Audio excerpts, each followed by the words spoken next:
I am a husband, a father, a lawyer, a Christian, and a proud Canadian. I started this series because it was clear that our nation needs truth. Not just another biased narrative, but real information of substance. We need access to facts and the freedom to think for ourselves. I'm Leighton Grey, and this is Grey Matter. Hello, everyone. Welcome to the first 2025 episode of the Grey Matter live stream. We've got a great topic for you today and a couple of really fascinating guests. The topic won't surprise you. We're going to be talking about Donald Trump and MAGA, Canada, and becoming the 51st state, and of course the sort of limp-wristed reaction of the Liberal government, if we can call it that, and how that has been even more divisive, if that's possible, for the rest of Canada. But before I introduce you to our esteemed guests, I want to mention a couple of things. Firstly, a great episode of the podcast was released on Monday. A gentleman named Edward Bartlett, a PhD, talking about the harmful impacts of feminism. I'm talking about radical feminism, talking about, this whole idea of the patriarchy. And just to whet your appetite, a couple of interesting facts that he brought up. Number one, did you know that the most or the highest incidence of domestic abuse is amongst lesbian couples? I did not know that. I found that shocking, given what we're told about how, big bad men are causing all the violence. And did you know that 72% of infanticide is actually committed by women, by mothers, and not fathers? So hopefully that will intrigue you and you'll give it a look.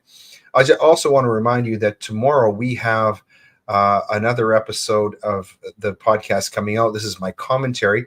This one sort of segues into our topic today. It's entitled United States of America, Canada.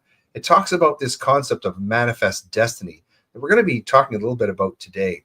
And, what does it mean? What is it all about? And it kind of puts what's happening right now into some historical context. So make sure that you take the time to check those episodes of the podcast out. Who do we have on the show today? Well, Bradley Sinclair, my great friend of 35 years now, Brad, since we started law school. Brad is a lawyer, and he's also an historian. He's got a master's in history at the University of Calgary, and has a very, very replete knowledge of American history, Canadian history, and is a keen follower of geopolitical events. And so he's on the program to help us out. And then another great friend, Dr. Dennis Modry, esteemed doctor and historic physician in our province. He was a pioneer in lung and heart surgery in our province, in our country. And he's, I wouldn't call him a political activist. I would say that he's someone who's a political advocate. And he does this in a number of different ways. Most particularly, I met him when he was the CEO of the Alberta Prosperity Project, in which he's still involved. And actually, if you're in the Edmonton area, he's giving a talk tonight. I'll get him to mention where he's going to be. And he's going to be talking about some of the things that we're going to be mentioning today and discussing on the show. So thanks, gentlemen, to both of you for being here on the live stream today. Delighted to be here. Great. So, Brad, I'm going to throw this over to you first. So Donald Trump was inaugurated on Monday, January 20th. And right away, he comes up with, I believe it's 200 executive orders. And here's just a bit of a shopping list, folks, for those of you keeping score at home. He ended DEI. He ended transgender ideology. He rejected climate change ideology and took America out of the Paris Accords. He rejected the World Health Organization. I'm going to be asking Dr. Modry about that. Closed the southern U.S. border, ended birthright citizenship, which was basically a Democrat plan to birth voters. He pardoned 1,500 J6 prisoners, canceled security protection for J6 investigators, designated drug cartels, many of which are operating in Canada, folks, as foreign terrorist organizations. He renamed the Gulf of Mexico, authorized massive energy projects in the U.S., which are going to have significant impact for Alberta. He renamed a mountain, promised to take back the Panama Canal, and pledged to plant a flag on Mars. Elon Musk says that the future of civilization is assured. The one thing he didn't do, was expected to happen, is he did not impose 25% tariffs on Canada. So, Brad, what do you make of all of this in terms of the inauguration, this new spirit of manifest destiny in the United States? And what do you think the impacts are for Canada? Well, thanks, Leighton. First of all, I don't think that I'm surprised at all. Trump's announcements on his first day and yesterday, and what's happening today, it's all happening as we speak.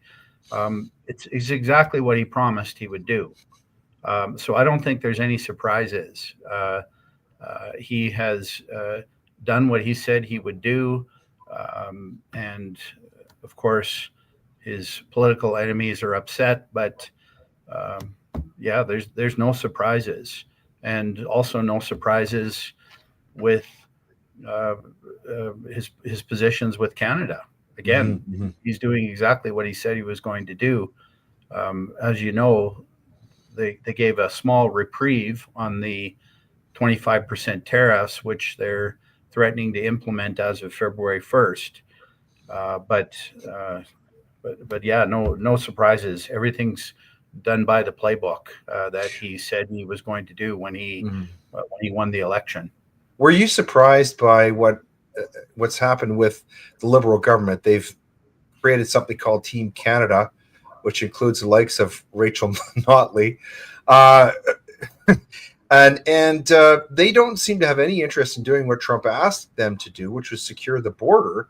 Instead, they're talking about getting into a trade war with the United States, which sounds to me like David picking a fight with Goliath without any 5 smooth stones, let alone a slingshot. What are you surprised by the reaction of the Liberal government and of our erstwhile our promise to resign Prime Minister?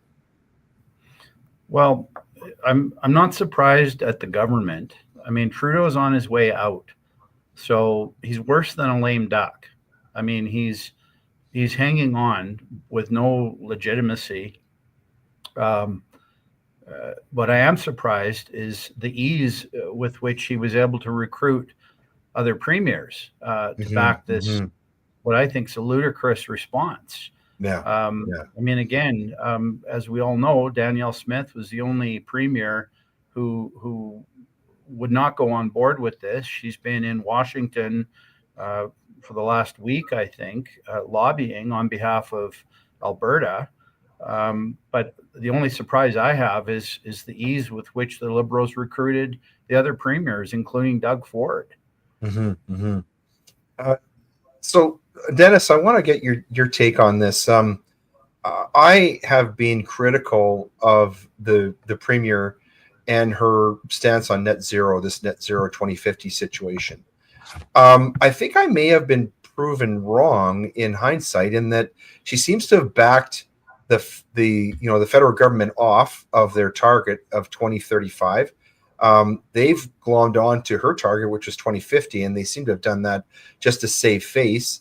We have Mark Carney and Chrystia Freeland, sort of pretenders through to Trudeau's throne, saying they're going to scrap the tax. What is your impression, though, of Danielle's performance in terms of going down to Mar-a-Lago, trying to build relationships with Trump and other American leaders, and her being the only Canadian political leader to attend the inauguration? What do you think of all that? Well, for one thing, I'm delighted that she did, at the invitation of Kevin O'Leary and Jordan Peterson. The three of them meeting with Trump. I would have loved to have been a fly on the wall listening to that. But your question actually opens up, what were they discussing?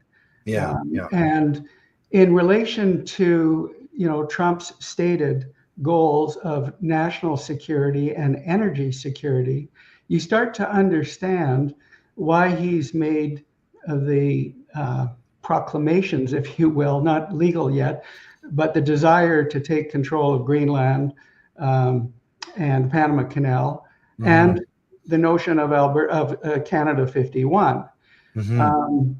Now, Kevin O'Leary and Jordan Peterson, of course, have described Canada as a failed nation. They've moved to the U.S. and they've made it very clear why they've moved to the U.S.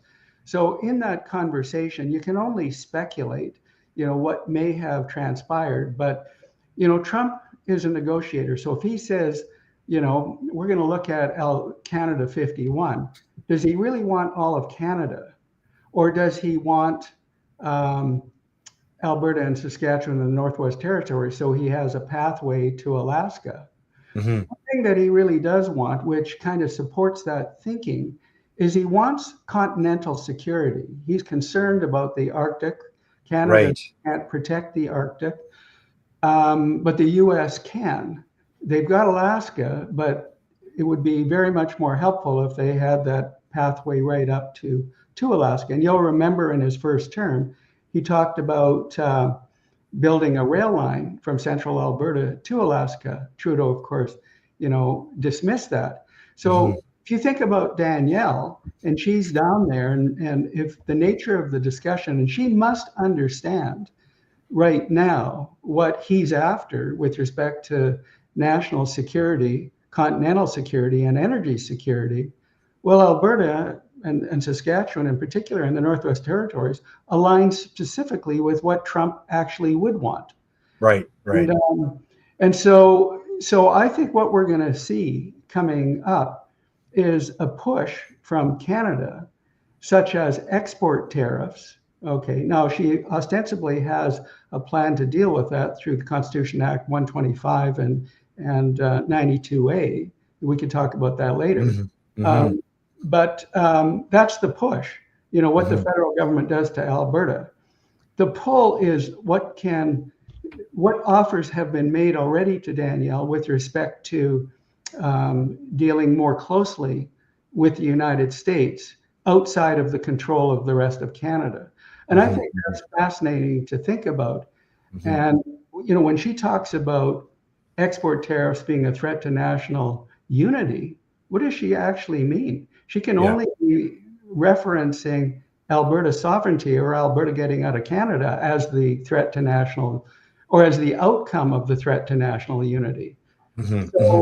So there's a lot to unpack here, but it's fascinating to speculate how things are going to unfold subsequent to, as Brad points out, the tariffs that are implemented on February 1. Yeah. So, Brad, coming back to you for a moment, in Trump's inauguration speech, he talked about something called manifest destiny. And he said, America is going to be expansive. He didn't use imperialistic, but he said that America is going to grow. It's going to grow its territory. What is this concept of manifest destiny? What is that historical concept? And can you relate that to sort of what Trump is doing or trying to do right now?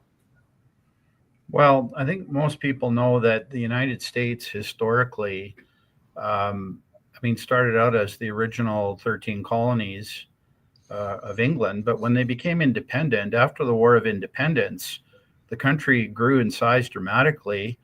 Pretty much the entire, what we call the Midwest of the U.S. right now, anywhere up from the Ohio Valley to the east banks of the Mississippi, essentially became American territory. After that, we all know, most people who went to school probably took some very basic American history, know about the Louisiana Purchase, the war against Mexico, the Alaska Purchase.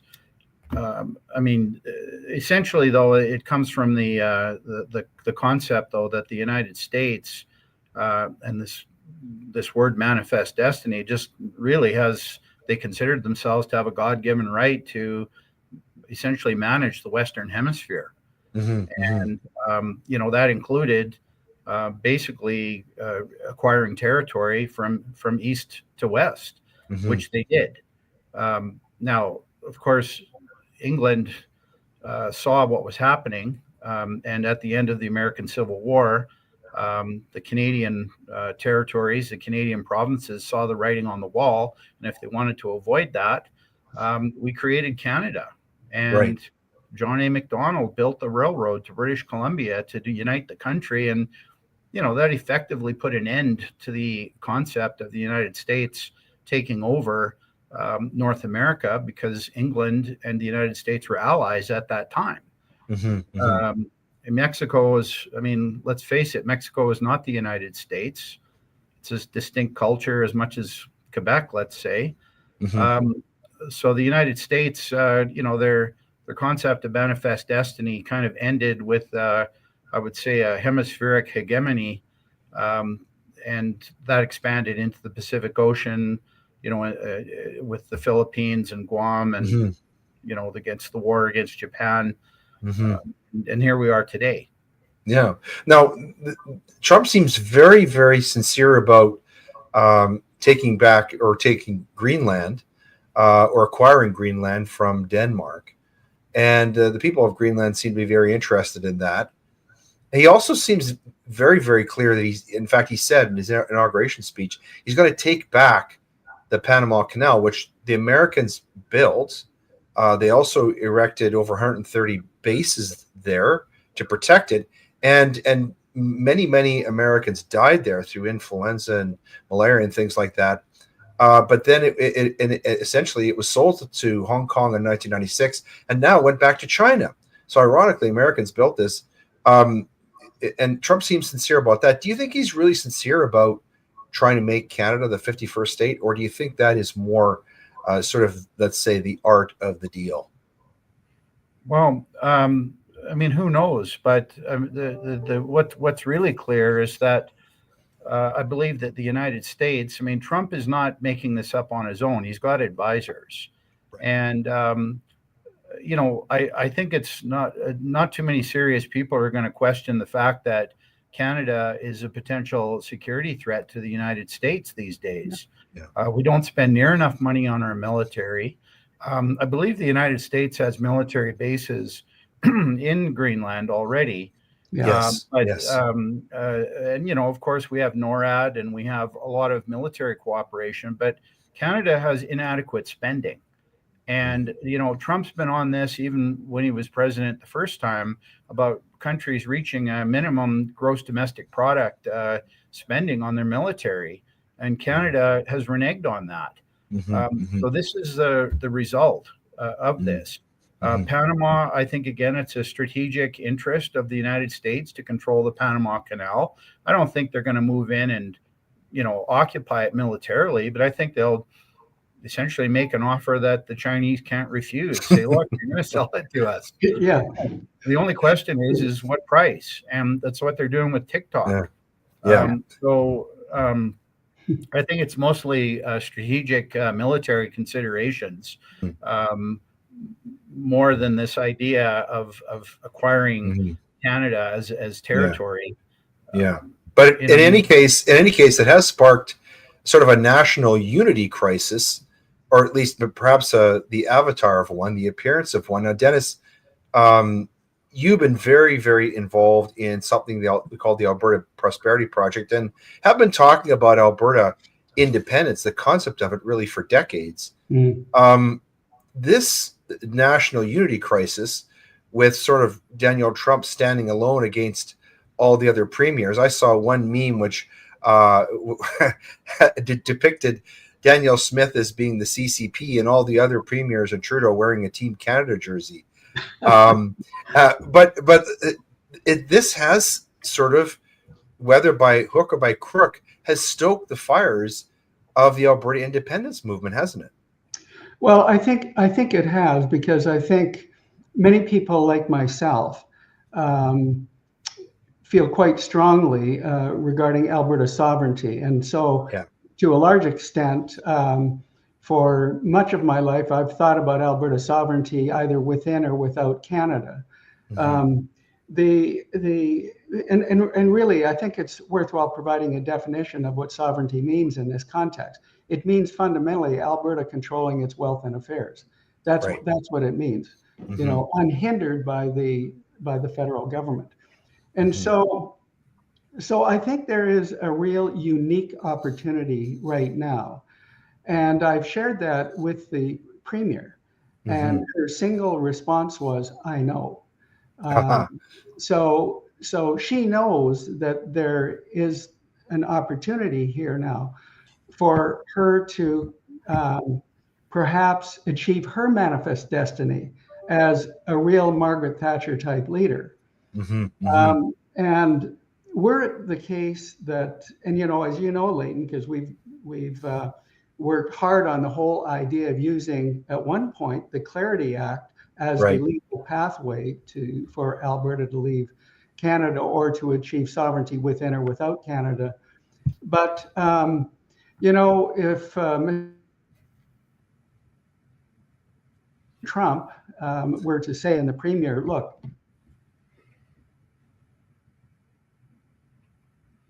Well, it looks like Dennis has some problems with his Wi-Fi there. Brad, I'm going to come back to you just while Dennis is sorting out his connection issues. What do you make of the stuff where Trump goes and says, we're going to call the Gulf of Mexico the Gulf of America, and this Mount McKinley that was Mount McKinley, and then they called it Denali. That was I think that was Obama's idea. Last time I checked, Denali was a truck. We're gonna rename. We're gonna call it Mount McKinley again. What do you make of this? I mean, why is Trump doing this? Is he just trying to trigger the left, or is he signaling something that is important about restoration of America's culture? Tying into this concept of manifest destiny. What do you think about that? Well, I think it's a little bit of both. Mount McKinley, that was its name until, politically correct people decided that we're no longer going to respect the names that we applied to things, and we're going to just make them up and say, well, we're going to rewrite history. Yeah. So I think it's a little bit of both. Gulf of Mexico, I'm that kind of came out of left field for me, but does have a nice ring to it, I suppose. Gulf of America. I think this is very similar. Like what he's doing is no different than what happens I'll give you a good example in Calgary. I just read a story today that the city of Calgary has no plans for Calgary's 150th anniversary as an establishment. In 1875, Calgary was established as an RCMP fort. There's no plans for the city of Calgary to commemorate that. In fact, Fort Calgary no longer exists on city maps because they renamed it the Confluence. Right. Whatever that means. And so going back to Trump, I think he's just taking back history. And in a case like McKinley, because McKinley was the president of the United States when they acquired Alaska, he's restoring a little bit of tradition. One of the things, Dennis, I want to come back to you that Trump did, which I think is significant, but I really want to get your take on this, is he removed America from the World Health Organization. And of course, people will recall that about 5 years ago, it was the World Health Organization which declared a worldwide pandemic, and everybody in the world followed suit. A couple of people in the chat are asking, what do you think is the significance of America removing itself from the World Health Organization? Well, from my perspective, I think it's fantastic. Let's look at it from Danielle Smith's perspective. She has stated publicly, the World Health Organization is not going to tell us how we are going to run our healthcare system. Right. The point is that the World Health Organization and the mainstream media and the previous FDA, NIH, and CDC, look at what they did. If you want honesty in healthcare, you have to be able to look at both sides or evidence that is presented from multiple different perspectives. This has not happened at all with, for example, going back to the COVID crisis. We were never able to hear the legitimate arguments from those who opposed the narrative. this puts the World Health Organization into tremendous disrepute. Many physicians, myself included, don't trust what the World Health Organization has done or is doing, particularly to use health as a political lever to change society. And that's what the World Health Organization has done. I'm so offended by it that I think that Trump is exactly right. And you could make some similar comments if I just extrapolate to issues with respect to the United Nations. Now, there are good things about the United Nations as well. Right. But I think Trump is in a position to put the United Nations on notice that they've got to function in a different fashion if they're going to get U.S. support. But I just want to go back to the previous discussion just for one point. Certainly. And that is, what will Danielle do in terms of Alberta sovereignty? Does she have the courage to unilaterally declare Alberta sovereignty? She might, if it is tremendously supported by the U.S. and possibly includes Saskatchewan and possibly includes the incentives such as eliminating Alberta's debt, lowering taxation by 60%, having a real military in place, and perhaps other incentives as well that Trump could offer, which could not be acquired in any other way. I think it's fascinating. Well, while we're on this topic, Dennis, could you explain for people kind of why or the benefits of Canada being an independent nation state versus being a 51st state of the United States? Because I know you've done some research on this topic. Could you explain that for people? Because I think people perhaps don't understand some of the nuances, and some of them are really important. Well, I think one of the things that I think is critically important here, if Trump were to make the mistake of encouraging and eventually having Canada as the 51st state, we got to look at the voter demographic. Okay, now the voter demographic in Eastern Canada doesn't rely on oil and gas, for one thing. For energy, they rely on hydro and nuclear, and yes, some oil and gas. Those people in particular have bought into the Kool-Aid of CO2 as being the driving force for climate change. Right. And this is, again, a point to be made that the mainstream media hasn't given the proper platform for opposing perspectives on that point. And there's a lot of evidence to point out that CO2 is not the culprit that it is made out to be. But if Canada became the 51st state, think about what happens in subsequent elections. You've got all of these latte sipping socialists out there that don't buy into oil and gas. And who are they going to vote for in upcoming elections? Probably the Democrats. Yeah. I think it would be a colossal mistake for the U.S. to do this. Now, an alternative would be starting off with Alberta and Saskatchewan and the Northwest Territories, which I think, from an energy perspective and from a continental-wide security perspective, that makes a lot of sense. Now, that could lead to overtures made by Trump to other provinces to become an independent state. So it's conceivable that components of Canada could become independent states or protectorates or sovereign constitutional entities unto themselves. Right. It's hard to know how this is all going to unfold, but I am pumped by the fact that I think we see change occurring that can be extremely beneficial to Alberta. And I think Danielle may well seize on this opportunity. I hope she does. Well, I think it's safe to say she's probably the most popular political figure in Canada right now, even more than the current leader of the CPC. She's certainly gained a lot of respect, even begrudging respect, even from her political opponents for the courageous stance that she's taken. And I join in that round of applause to her. Brad, Justin Trudeau said that he was going to resign a couple of weeks ago.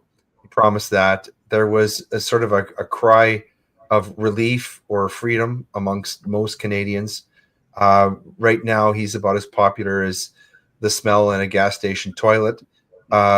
People want him gone, but he won't leave. He goes on a junket to the United States. He's on CNN and he's on MSNBC. And then most recently, he's on a podcast called Global Citizen, where he actually said this. He said that Canadians should have been brainwashed into worrying, into being concerned about looking after themselves and their families when they should be mostly concerned about being good global citizens and looking after the planet. Meanwhile, and he's doubling down on the whole climate change narrative. Mark Carney is doing the same thing. Chrystia Freeland, likewise. Karina Gould, likewise. These people don't seem to be able to smell the coffee that Donald Trump is pouring down in the United States. Why are they holding on to this narrative that clearly failed in the United States? Do you think they actually believe that Canadians are going to vote in favor of this stuff, or why can't they seem to change the channel? Well, I mean, this is not new. Like what we're dealing with today was I can talk about it in a minute, but what we're dealing with today is no different than 40 years ago or 80 years ago. Right. But what my view right now of this is that, Trudeau's on his way out. The Trump thing, I think, accelerated his demise. It upset his plans. And I think he's a vindictive individual. And in a little bit of a way, I think he's got a bit of a bunker mentality. I'm going down, but if I'm going to go down, I'm taking you all with me. And, so, and what better way to, again, in a way, liberals are pretty smart. They know how to take power and keep it. What better way to do that than the age-old, political trick in Canada is say, what defines a Canadian? Well, I'm not an American. And right. The Americans are coming after us. So let's rally the country. And I think he duped a lot of people into that. But I mean, it's for his own personal political survival. And this is all generated to basically score political points for the Liberal Party. But he's going to, he's playing with fire. Well, his best idea is for Canadians to change ketchup brands. Yeah. Yeah. This is not selling in Kingston, where they've declared a food emergency. One third of the people of Kingston can't afford to eat. When I was in university, after high school, I was in university in the 1980s. I remember taking a Canada-U.S. relations political science course. The exact same topics today came up then. Canada is too economically reliant on the United States. How do we achieve independence in a world where 80% of our economic trade is back and forth with a country where we're probably 99% culturally indistinguishable, aside from the province of Quebec? I probably have more in common with people in Montana and Idaho than I do with people in Ontario. So, Canada is in a very, very bad spot. And ironically, the only real solution to that would have been to make us less economically reliant on the United States, to build pipelines, Northern Gateway, Energy East, all the things that the Liberal Party attempted to stop because of their hatred of Alberta. It ends up like damaging the country as a whole. And now we need to have like some economic sovereignty. Well, it's not there, and it isn't going to happen. So the Liberals are trying to have it both ways, and it's just not going to work. Dennis, one of the main differences that I sense between the United States and Canada right now is the Americans have this ebullient sense that, it's a great day for up. They seem very reinvigorated. They went through a period of sort of let's call it a fever, where they experimented with socialism under the Biden administration, even back into the Obama years. But now they're reemerging, and they're talking about, building things and getting back to being American. I read a book by Conrad Black called The Canadian Manifesto. And in it, he talks about one possible antidote for Canada, the sense of malaise, the despondency, division that we're experiencing. One antidote he suggested is that if we could get back to building big things, doing great things, think of the Canadian National Railway, the stadiums and things that we built for the Olympics in Calgary and Vancouver and even Montreal, pipelines. What do you think about that? What could be happening in Canada or indeed in Alberta to try and turn the page and get us out of our funk? Well, the original question that you posed was the difference between Americans and Canadians. And for those of us who have spent time in the U.S., I spent 3 years in California at Stanford. The thing I noticed at the time was the enthusiasm that people have. They get on bandwagons and they make things happen. Right. It's very different from the laid-back Canadian. And some of this has to do with the political structure, the governance structure. In the US, it's a constant state of election. You got the presidential elections, you got the midterm elections, and it's constantly going on. So people are far more attuned. And I think one of the differences is in Canada, Canadians are more blasé about things. They don't get on bandwagons so much, and they seem to trust our elected officials to be in charge. And what we've seen time and time again is our elected officials are elected making promises that to a very large extent, they don't keep. Okay. Yes. And then people become jaded. They don't feel as though their vote even matters. And so I don't think they're as engaged as Americans are. And I think that's quite important. We don't have, and Trudeau has really done a job on this. He doesn't feel as though we have a national identity. And that we need to have a global identity, and you touched on that. And yet he talks about Team Canada. Figure that out. Yeah, he talks about Team Canada, but not on a global sense. And so he's done everything that he can to eliminate a Canadian identity, a national identity, in favor of a global identity. Yeah. And the U.S. doesn't do that. The U.S. is very different.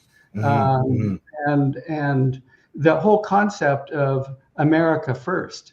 Canada, under a proper leadership would be Canada first as well as some other nations. Or Alberta first. Or Alberta first. Yeah. And of course, most of the people who are probably listening on this call are probably Alberta first.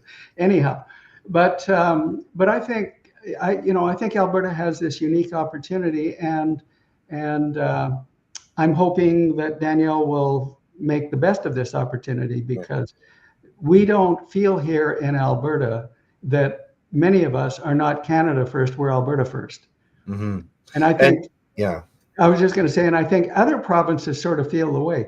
Imagine if a constitution, let's just say, for example, either we got to a point through the Clarity Act where there were actual negotiations, because constitutionally that could occur. Whatever Alberta wants, you can be sure the other provinces would want the same thing, which would completely emasculate the power of the federal government. That's what we would like to see. If you ask the question, what should the federal government do in Canada under circumstances like I just described, it'd be two things. One, to organize meetings amongst the provinces, i.e. be the secretary. And two, maybe have a military. But what else does the federal government actually do that is of benefit to any region in Canada, except to the east, by sucking out the wealth of Western Canada to give it to the east? Think about that. Well, so, their first fundamental job is to protect our borders. They obviously don't do that. And they're obviously not doing that, which is why Trump wants to put, one of the reasons why Trump wants to put tariffs on Alberta, on Canadian exports. So. Speaking of borders, Brad, I mentioned off the top of the show that I wrote a piece for the show that's coming out tomorrow called "The United States of America, Canada." In that piece, I posit a theory that Donald Trump thinks that if we are not already into another Cold War, we're entering one, only this time with China. And of course, that Make America Great Again was a political slogan for Ronald Reagan, but it's really reached its full flowering in terms of the Trump administration. And I think that Ronald Reagan, his administration is known historically now. His great legacy is for breaking the Soviet Empire and ending that Cold War. I think my theory is that Trump sees an opportunity that to break China. China is in a very vulnerable state right now, economically, militarily, and Trump sees the opportunity to break them and to win this Cold War and to take apart or fend off that assault upon American hegemony. In the same way that Ronald Reagan took advantage of the timing, where the Soviet Union was a little bit was weak and was there for the taking. What do you think about that? Could that military objective be behind a lot of this latest iteration of Manifest Destiny? Yeah, I mean, I agree with you. I mean, we live in a world, we don't live in a global society as much as Trudeau, wants to fantasize about that. We live in a world of nation states and regional powers, and the United States is still, it's in some respects, it's the greatest empire the world has ever seen, and it is an empire, but it's an empire for good, in my view. Yeah. But 100 years ago, who were the threats to American security? Well, it was the Empire of Japan. Yeah. I don't see that China is in any different position today than Japan was 100 years ago. Russia's always been considered to be the enemy of Europe. I mean, we can have a whole debate about that. But just talking about China, I see a lot of similarities to 100 years ago. Japan was expanding for the sole reason that they had no resources, but it was an industrial power. It was a military power, but they had no resources in Japan. China is in a very similar situation.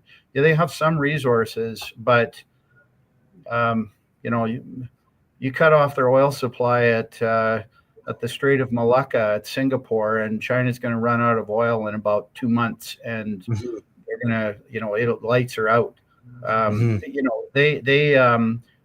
They need resources in order to sustain what it is they're trying to do, much in the same way that the Soviet Union relied on resources to create its military superpower. But at the end of the day, you can have all the resources in the world. If you don't have a free economy, you're not going to succeed. And but China, they're not a free economy. And I think Donald Trump could succeed in securing resources for the United States, and they hem in China, and that's probably the goal. One of the people listening, and David W. Carlson, made a comment that he thinks that big corporations like BlackRock would really push back against any type of a Cold War with China. What do you think about that? Do you see that sort of Chinese alliance with big corporate being a problem or hindering Trump's ability to wage a Cold War with China? Well, I think it's all about the money. I mean, at Trump's inauguration, I noticed, Jeff Bezos is standing there. Yeah. Amazon essentially imports a lot of products from China, but I believe that Amazon is fully backing Trump. Most of the big tech billionaires have switched sides. The writing's on the wall, I think. That's just my opinion. I mean, that could change as easily as, see what happens in 4 years. As one of your other podcast people said, let's see what happens in the next 3 months with the news cycles, right? Right. Yeah. But right now, I think Trump's securely, he's firmly in control. Dennis, you had the distinction of actually getting to meet the Iron Lady, Margaret Thatcher. I've seen the picture, unless it's been doctored, quote unquote. I know you wouldn't do that. You also wrote a really interesting piece, I believe last year, that I read about what would Maggie do. and it was sort of a letter to Danielle Smith about how she could act out principled conservative leadership. That was let's say that would not be governed by polling, not be dictated by what people thought she should do, but by her conscience and by the mandate that she was given by the people. Right. This recent situation, both within Canada and also without Canada or outside of Canada, with her relationship with the U.S., seems to have presented the opportunity, maybe the first opportunity for her to show what she could really do as a leader. And she's really outshone the CPC leader in this regard, hasn't she? Well, she has. And let me give you a little bit of insight on that meeting I had with Margaret Thatcher in relation to Danielle. That piece had to do with the pension plan, Right. and Danielle had the right, and she still does, to unilaterally take control of the pension plan. She does not need a referendum on that. Right.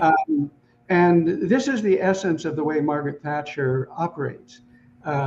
She makes principled decisions, and then she convinces the people that she needs to convince, including the public, that she's right about Right. the decision. That's the way she operated. But one of the very interesting things that Margaret Thatcher is all about is when she makes a principled decision, she doesn't compromise. In this meeting, this was at Peter Pocklington's home when he owned the Oilers, and he'd sponsor junior achievement, and he'd have a famous maybe the only guy less popular than Trudeau in my lifetime. Yeah. But for a princely sum, you could sit around Peter's round table at his home, which was in Glenora, and 12 people could attend. Well, it had space for 12 people, so I had the opportunity, not just with Margaret Thatcher, but George Bush Sr. and Jerry Ford as well. So it was interesting times. But Margaret Thatcher made the point about compromise. We talked about this term compromise, Right. and she says she hates compromise because compromise implies that both parties are wrong, and on principles and values, you never compromise. So I take this back to Danielle, and as a principle, it should be in her wheelhouse that Alberta is first. That is her jurisdiction.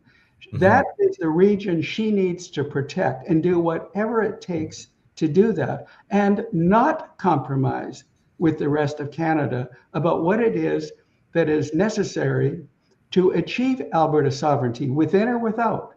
But she's got to make a decision along those lines, or she's no Margaret Thatcher. Right. But she is showing the most leadership in Canada right now of any politician. Part of the reason for this is that, of course, Parliament has been prorogued. There's a legal case that's coming before the federal court. Given my own experience before that court, I'm not very optimistic. However, she has shown that kind of leadership that is lacking among federal leaders. Brad, I'm interested to get your take on this. So, the backdrop to this is Justin Trudeau has not yet resigned, but waiting in the wings is Mark Carney and Chrystia Freeland. These two sort of appear like thing one and thing two out of a Dr. Seuss book. Neither one of them are very appealing. Chrystia Freeland, of course, has the same problem that Kamala Harris had in terms of trying to distance herself from everything that happened during the Trudeau era. But there's a danger here, isn't there? That, the Liberals seem oblivious to their own unpopularity. They actually seem confident that they're going to win the next election. Could that is that conceivable? Could the Conservatives blow it again? Is that possible? Anything's possible. As I said earlier, I think that the Liberals have gotten together and said our only shot at salvaging our situation is to go all in on the anti-American play that card. Tried That's true strategy. Yeah. And you know, the problem is again, and also going after Alberta. I mean, that's worked in the past. So you go after Trump, you go after Danielle Smith. That's the best shot they've got. Okay. The problem with Liberals is it's Eastern Canada. I mean, I just call it Upper and Lower Canada. Let's just face it. That they've always felt that it's their country. That's their country. Yes. Alberta is not part of their country. That's my view. But they view Dennis would agree. You know, they view Canada as a zero-sum game. What Alberta gains, they lose. That's how they view it. That's not the reality. Alberta's gains would be beneficial to the entire country, but that's not how they view it because of the mentality. So, you know, but that's it. And again, they've got, I think, a bit of a bunker mentality. If they're going to go down, well, we're going to do as much damage as we can to make it impossible for a future government to do anything in this country. But they're playing with fire. You know, they don't understand. I mean, even irresponsible statements like, well, we're going to match dollar for dollar tariffs against the United States.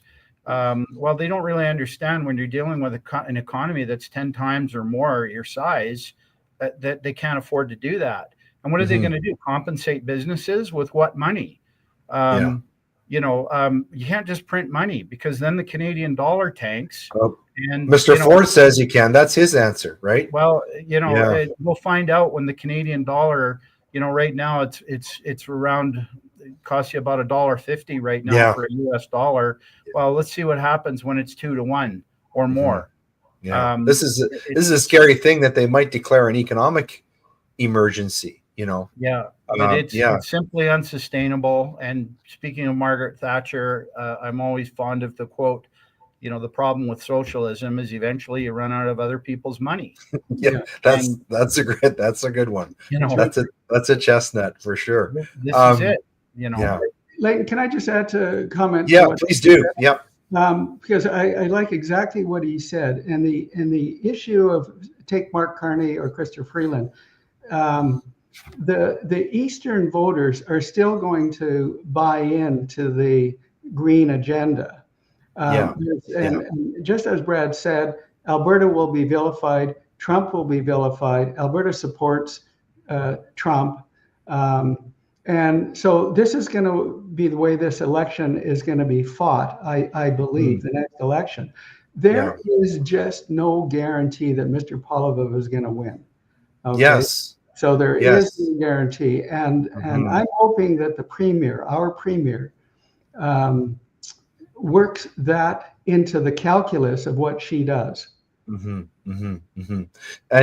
Dennis, I'm glad you brought up Mr. Poilievre because I have a question about that.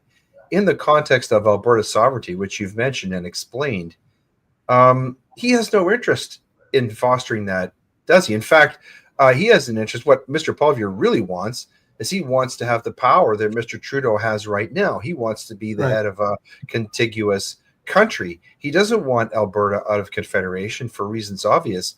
So is it possible that he's working against Danielle Smith and the agenda that she's presenting right now on behalf of Albertans? What do you think about that? Well, yeah, I'm absolutely convinced of it because, and here's one piece of hard evidence, he is opposed to Alberta taking control of the Alberta pension plan. Right.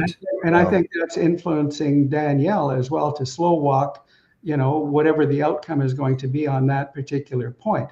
But he has to pander to the wishes of the Eastern voters, because that's where his power, the legitimacy of his power would come from if he becomes the Prime Minister of Canada. I am just not convinced yet that this is in the bag. I'm just not convinced of it, you know. No. They've shown they can really lose elections 3 and 6 years. Yeah. And you know, and flipping that around, we talked earlier, I said that I thought that Danielle Smith has really outshone Mr. Poilievre in this moment. Let's call it a moment of emergency. No question.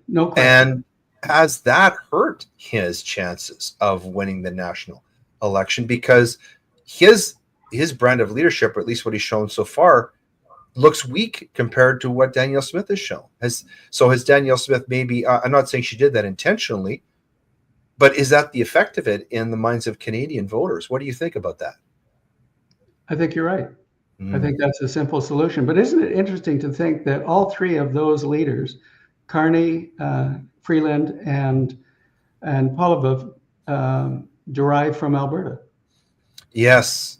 They have an Alberta connection, but don't seem to be, well, I shouldn't say this about Pierre, but certainly the other two don't have really any connection to what you and I understand to be the essential culture of Albertans. Yes. At least not the one that we're proud of. That's right. But it remains to be seen, what Pierre would be like as prime minister. Many people think that he should be given the shot, but what worries me about him is, when he goes on to the Jordan Peterson podcast and he talks about his dream team, and it includes people like, someone who lost a national election, someone like this lady Lanceman, who mainly is recommended by the fact that she's a lesbian feminist who has great affection for the transgender agenda. People like Dr. Leslie Lewis, who just called Elon Musk basically a Marxist, and a globalist, which seems bizarre. I don't get the sense that that dream team entails a dream for Canadians in terms of freedom and prosperity, the types of things that most Albertans seem to want as we go around the province and talk to them. By the way, could you tell us where you're going to be tonight, January the 22nd? You're in Edmonton. You're giving a talk tonight at an Alberta Prosperity Project event, aren't you? We should tell people about this so they can come out and watch it if they can. Yeah, it's just east of Leduc. Something, the Oil Rig Restaurant or something along those lines. Yes. I don't actually have the name of it, but if you go to the Alberta Prosperity Project online and look at events, it's got the name and the address and the time. So I think there's dinner at 6, a talk at 7, and interaction. And you know me, I like to interact with the audience. Yes. So hopefully it'll be a fun evening. Do you know if they'll be streaming that and recording it and streaming it for the Alberta Prosperity Project website, or? I don't know that either. Yeah. Okay. Hopefully they do. Yeah. Hopefully they do.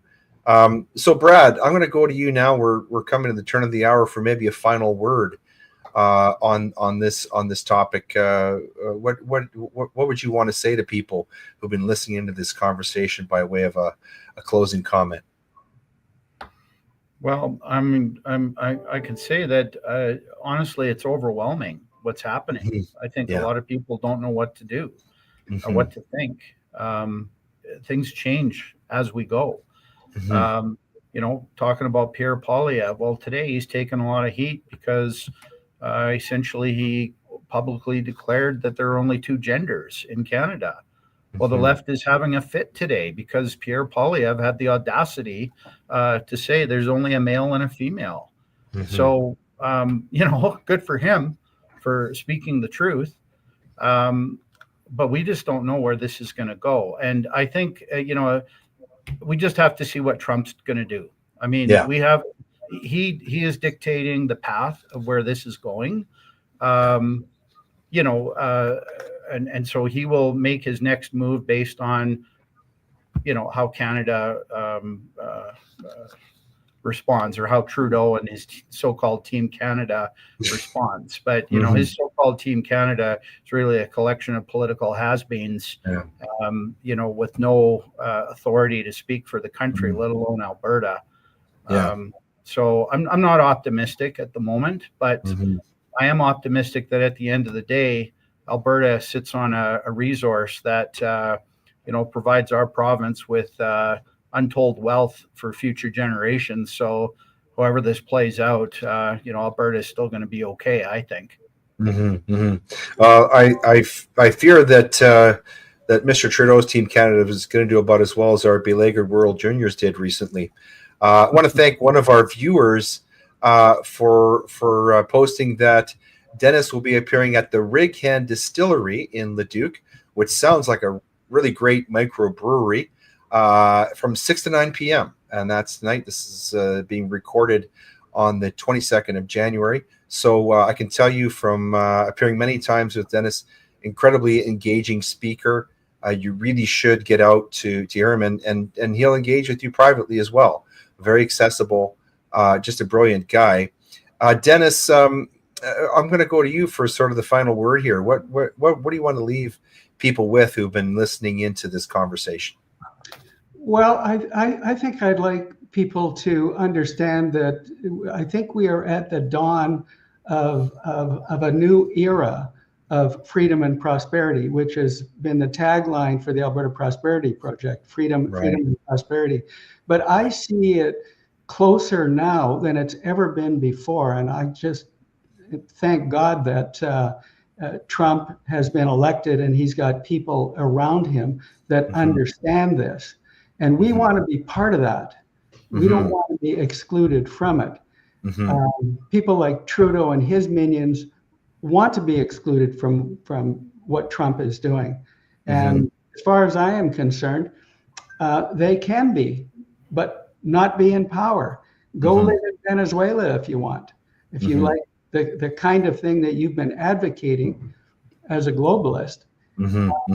I think this is a dawn of a new era. I'm excited about it. And, you know, people like Chris Scott as well. I mean, you almost can't get out from having a smile on your face fixed, you know, because we're excited about what's coming. Well, I'm glad you mentioned God. I'm glad you mentioned God, because that reminds me, as I was watching the inauguration, I couldn't help but notice the prayer and the mentioning of God. Trump mentioned God. He said that he was spared assassination by God, in order to make America great again. And then that got me thinking. I cannot recall the last time I saw any Canadian politician in public even mention God, let alone pray. In fact, our federal government has banned prayer from Remembrance Day ceremonies, for example.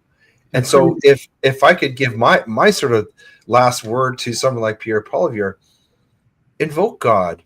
I think that could be the secret sauce. That could be the secret ingredient.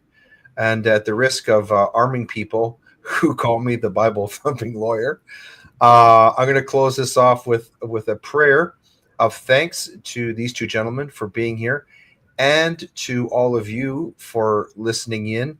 If you like what you heard here, please share it widely. Two really, really astute observers of Canadian politics and culture we've had on the show. We're blessed to have them here. And so please share this widely if you like what you've heard, or if it intrigued you, if it might start a conversation with somebody who you think would disagree with you. We need to have these conversations and not censor each other, not ignore people who might disagree with us. That's the whole idea behind Gray Matter. That's what we're trying to achieve here. And so I am going to leave all of you with a prayer, and it's this. It's from Numbers, the Old Testament, chapter 6, verses 24 to 26, one that you've heard many, many times if you're a churchgoer. It reads, "The Lord bless you and keep you. The Lord make his face shine upon you and be gracious unto you. The Lord lift up his countenance upon you and give you peace."